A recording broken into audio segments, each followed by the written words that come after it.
results. Photosynthesis.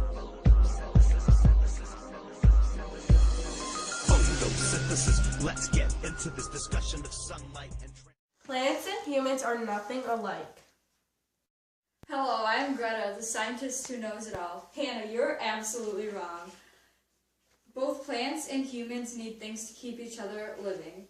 Plants produce oxygen, which humans breathe in. The equation for that is Light plus 6 molecules of water plus 6 molecules of carbon dioxide equals 6 molecules of oxygen plus sugar. humans produce carbon dioxide, which also keeps plants living. The equation for that is Sugar plus 6 molecules of oxygen plus energy equals 6 molecules of water plus 6 molecules of carbon dioxide.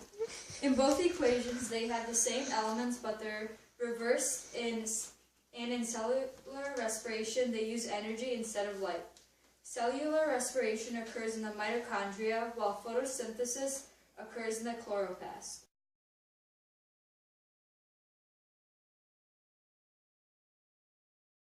In science, the teacher always uses the word cellular respiration. What does that mean?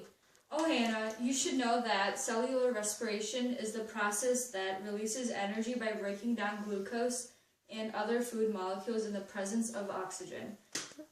There are three main stages of cellular respiration. First is glycolysis, second is the Krebs cycle, and lastly, the electron transport chain.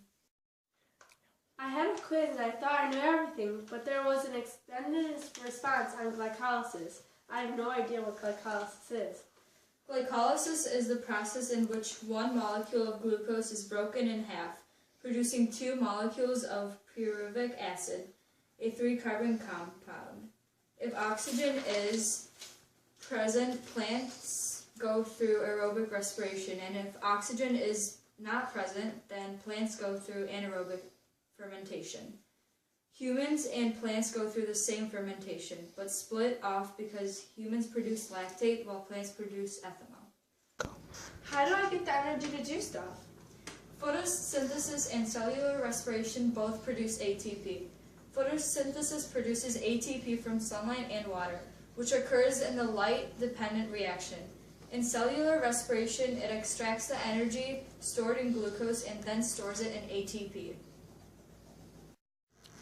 Thanks, Greta. Now I know that humans and plants have so much in common. You're welcome, Hannah. Stay in school because science rocks. Woo!